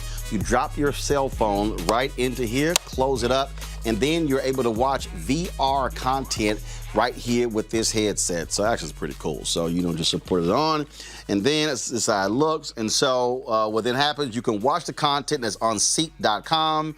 And trust me, it's pretty cool when you sit here and you feel like you're actually in the room. And so you can also watch 360-degree video on YouTube or your own video as well. So with these headsets right here, then of course they have their 360-degree 4D headphones, which are great. They have this microphone you can attach to this for gamers who want to actually use this while they're also playing. That's fell down there. Then you also have that's the headset. Then also their Bluetooth, looking to music. So I listen to it when I go walking. I love listening to it. Great bass. Again, a 360-degree travels across your head. If you want to order one or both of these, or even you want to subscribe to Seek.com, go to CEEK.com. Use the promo code right here, RMVIP2020.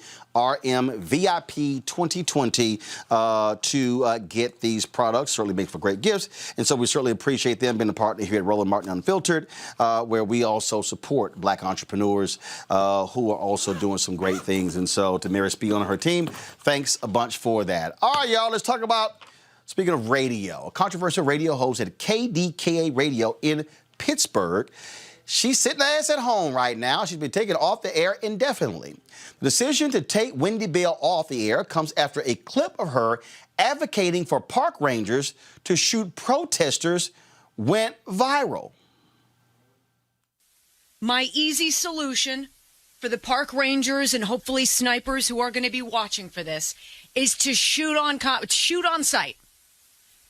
Shoot, done. No more messing with monuments. You want to mess with a monument? Done. Get out. Well, Wendy now is on indefinite suspension. Joining us right now is Lenny McAllister.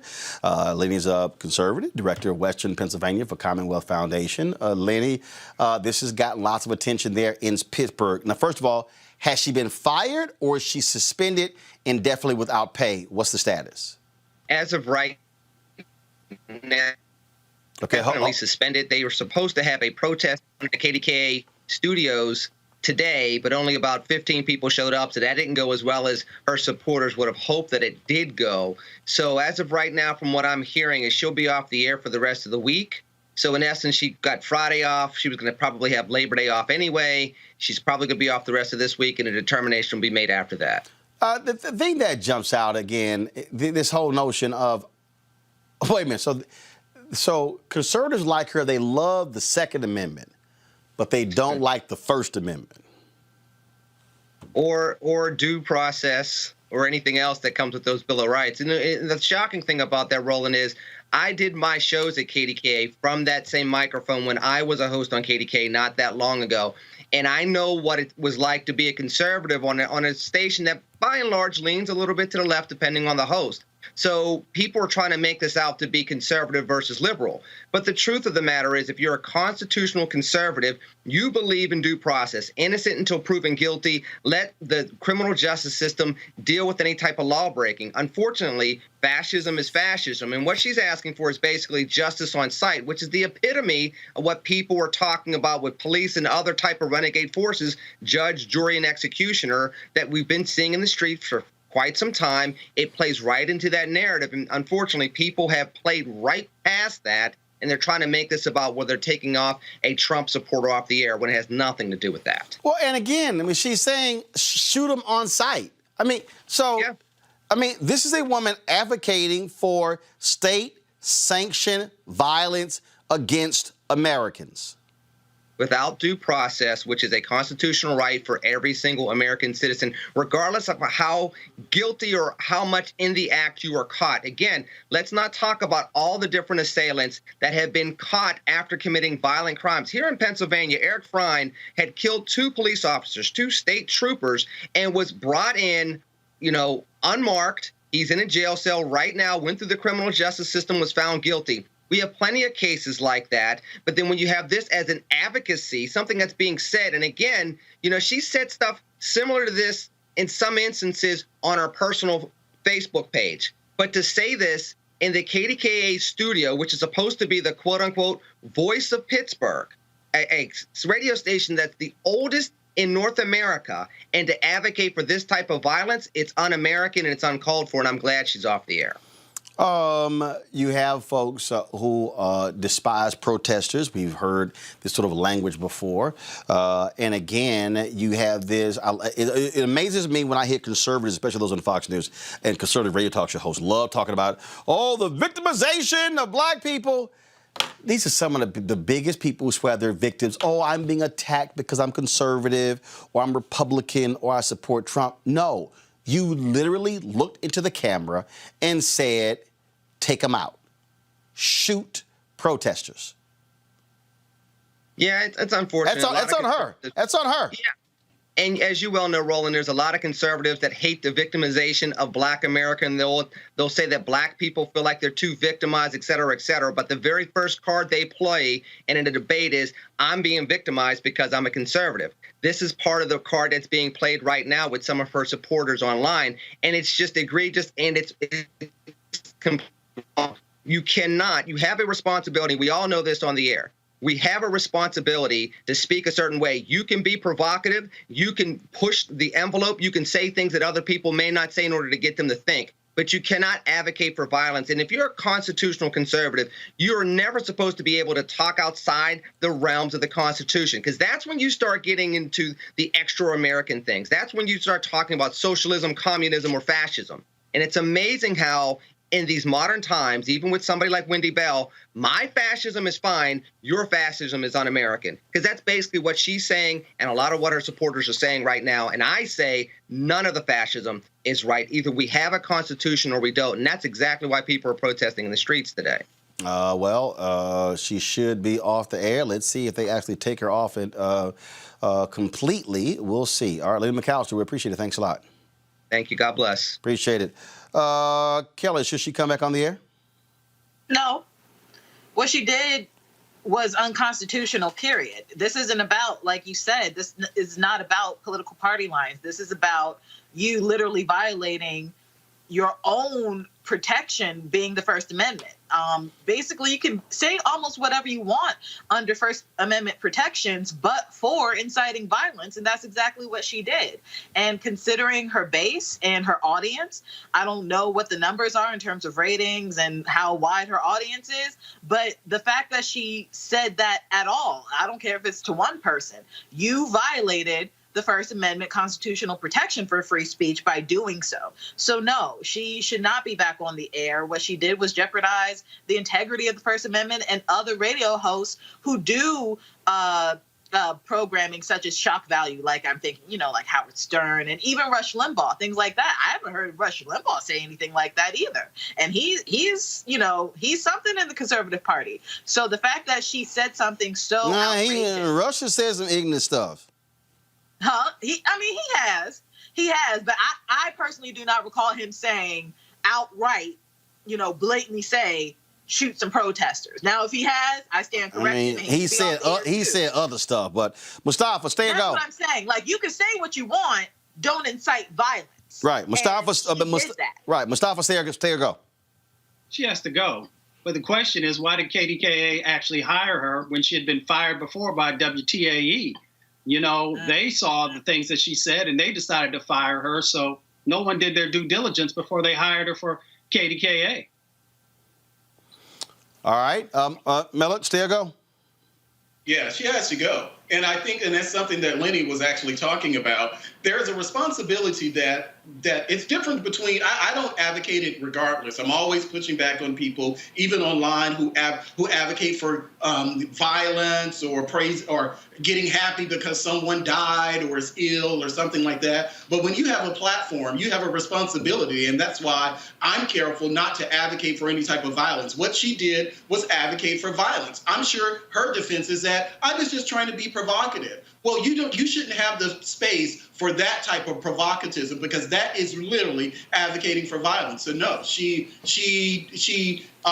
and from my perspective, she lost the public's trust, and she should not be in a forward-facing position like that again. All right, folks, talk about public trust, that of the folks who lead police departments, that matters. A black woman is going to lead Kentucky's Louisville Metro Police Department. Mayor Greg Fisher announced that Yvette Gentry will be serving as interim chief for the department. This comes after the fatal shooting of Breonna Taylor in March. Gentry is a former Louisville Metro Police deputy chief. She retired from the force in 2014. She'll be the first woman and the third African-American to serve as chief of the Louisville Metro Police. Speaking of other actions, that is this headline right here. And actually, I'm going to show the photo, folks. First of all, here's the headline. Rochester police chief resigns after accusations of cover-up in Prude case. Rochester's mayor said the police chief and the entire police command were stepping down days after the state attorney general and a grand jury will look into the death of Daniel Prude. Now, LaRon Singletary is the police chief there. He's the police chief who's stepping down. Yes, he's African-American. This is the police chief of Rochester, New York. Daniel Prude, of course, was the mentally unstable man whose brother called the cops because he was acting up. They put a bag over his head and they suffocated him. This took place in March. And so there have been protests happening ever since then as a result.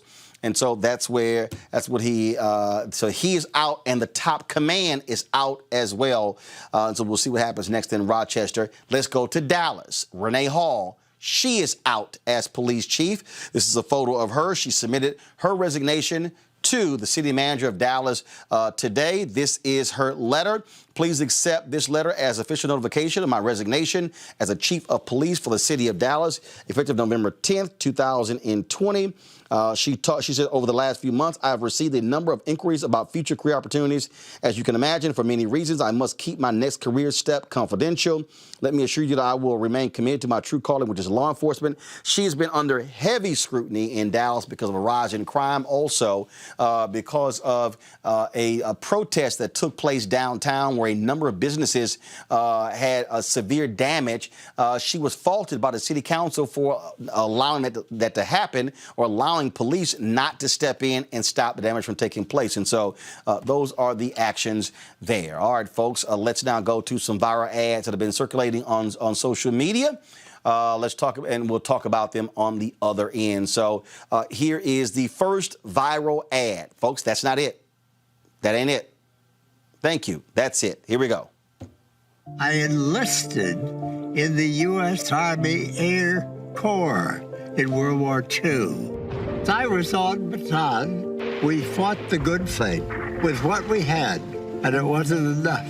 I was a prisoner of war slave laborer for 42 months. We were forced to perform unbelievably brutal manual labor. That was probably one of the worst conditions a human being can be put in. He's not a war hero. He's a war hero. I like people that weren't captured, okay? I hate to tell you. None of the fellows that I served with who are no longer with us are suckers. They are not losers. Donald Trump disrespects everyone who served in the military. What's worse, he lies about it. We need to vote Donald Trump out of office. And we need to vote out any politicians if they continue to support Donald Trump.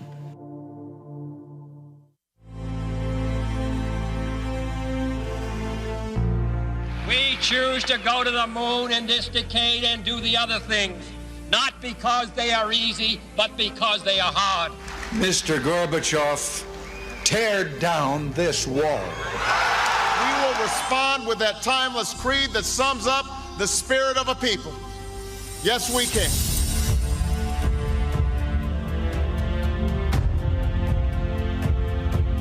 Let me say I take full responsibility for my own actions and for those of my administration. Where mistakes have been made, the responsibility rests with me. The buck stops with me. The WHO, China. The governors, their new hoax. New York should be fine. The last administration, fake news, the deep state department. Don't ask me, ask China. Your governor of Michigan. The previous administration, Obamagate. The experts got it wrong. No, I don't take responsibility at all.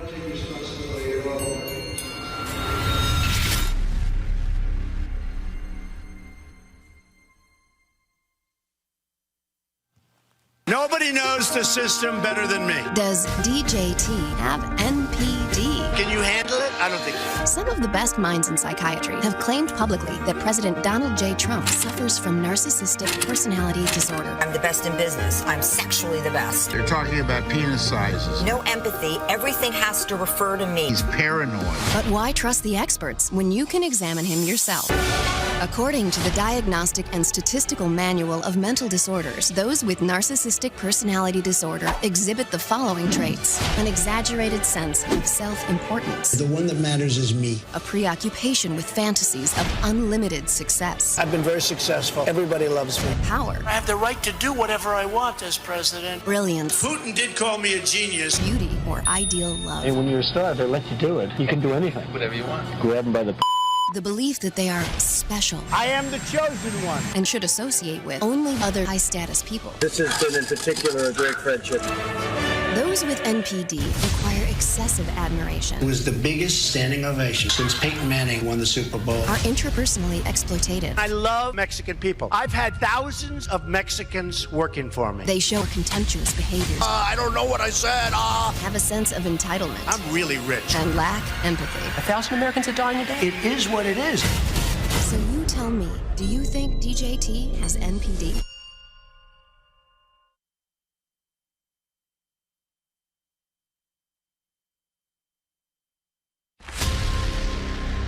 President Trump skipped a visit to a cemetery where thousands of American war dead are at rest. Why should I go to that cemetery? It's filled with losers. Trump referred to the more than 1,800 Marines who lost their lives at Belleau Wood as suckers for getting killed. He's not a war hero. He's a war hero because he was captured. I like people that weren't captured. He suggested ballots cast by active duty members of the military should not be counted in Florida. A bombshell report accusing Russia of offering bounties to the Taliban to kill American soldiers in Afghanistan. President Trump denying he was ever briefed on the allegations. The White House was briefed and knew about the Russian plan to kill American soldiers a year sooner. You had a phone call with Vladimir Putin. Did you bring up this issue? We did not discuss that, no. And you've never discussed it with him? I have never discussed it with him, no. It's because you don't believe the intelligence, that's why.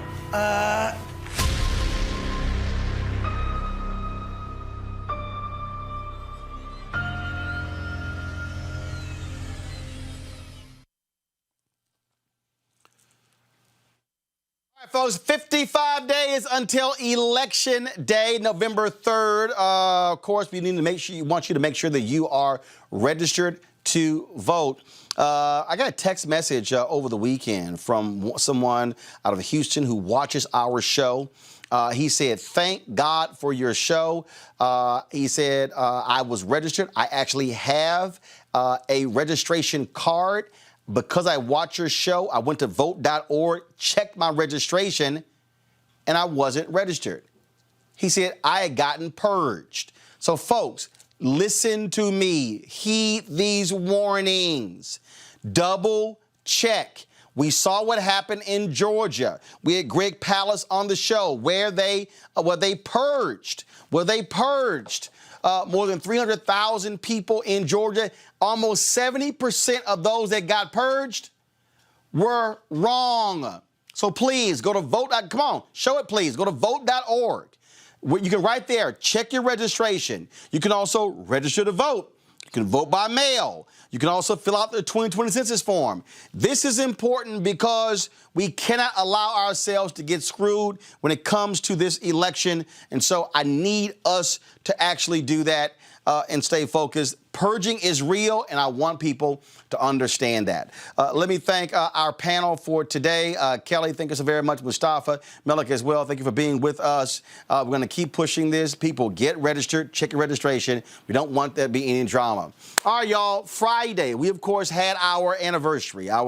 Friday marked our second anniversary of Roland Martin Unfiltered. And so what we wanted to do, we wanted to have a throwback. So have a throwback for you, okay, on the show. And so and you see, we'll be running the various folks, celebrities who gave us shout outs, things along those lines.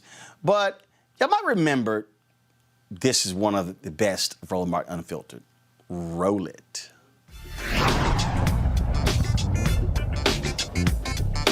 Y'all know what time it is. No charcoal grills are allowed. I'm white. I got you, bro. Illegally selling water without a permit on my property. Whoa! Hey! You don't live here. I'm uncomfortable. So we ran up against another Karen Gregg in a convenience store. And let's just say, Reese, she got a little bold. She got a little loose with the language. And Erica, let's just say she met Layla Ali.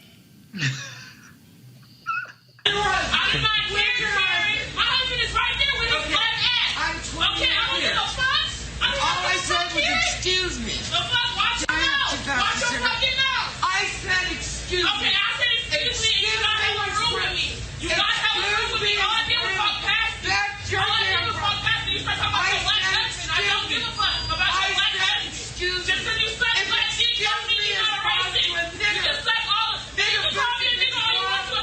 Bitch, I'm not fucking ass in this store, bitch. Call me a nigga again. Call me a nigga again. Call me a nigga again. Say the word nigga, bitch. I'm the right one. Try it. That's what the fuck I thought. Watch your fucking mouth. Excuse me. The wrong nigga. I'm the wrong nigga. I'll beat your ass in this motherfucking store. I'll beat your ass. Say nigga again. Nigga. You didn't hear what the fuck I just said, bitch? You didn't hear what the fuck I just said, bitch? Bitch, that's the, I'm the right. You got it. Let me go. Let me go. You better let me go. I'm gonna hit your ass again. You better let me go. You better let me go, bitch. Hey, she's down. She's down. I'm sorry to get in the middle, but she's down. Let me go. Let me go. Let me go. Let me go. Let me go. Keep calling me a nigger and let me go. So fuck, weird ass bitch.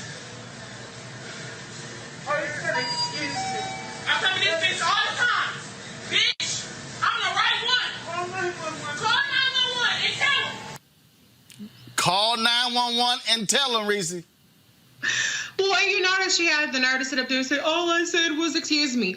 Now, bitch, you called her the N-word and she mollywopped you as she should. And to the bystander talking about, I hate to get in the middle of it, but she's down. So what? Knock her down some more. Because people need to learn. I'm tired of all these docile videos going viral where people let these white folks talk to them any old kind of way and everybody applauds them for how gracious they are and, oh, you were so poised and, oh, you just kept your composure. No, sometimes you need to knock some sense into some of these folks. And she got the sense knocked into her that day. Greg, we keep warning them. Y'all gonna run up against the wrong one, and it ain't gonna end well.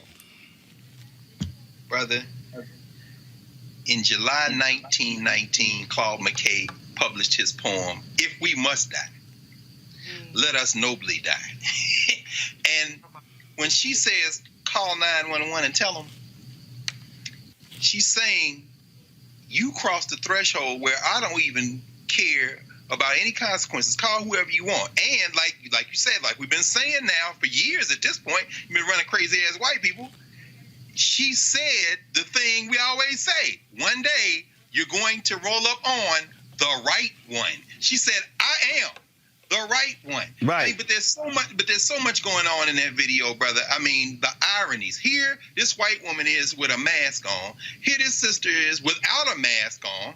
And you're looking at this, and so when she hits her, the whole thing is triggered by that white woman standing there, and you can see the wheels turning in her mind. Am I going to make a stand for my white nationalism and call this woman the N-word one more time? And when she finally decides to do it, she gets squared up and gets that two-piece, bang, bang. And like when the man says, she's down, that sister right there has not only put herself in danger, but I'll end with this. Like Claude McKay, when he wrote If We Must Die, it was during the Red Summer, brother. The big conflagration that happened in Chicago that summer, the race war that took place in Chicago, it is attested that they were throwing rocks at a black kid trying to swim in the river in Lake Michigan, and they start throwing rocks at him, and next thing you know, everything sets off. It might be a fist fight like that that sends this country up in flames, brother. That's how close we are. Absolutely. So y'all better back up.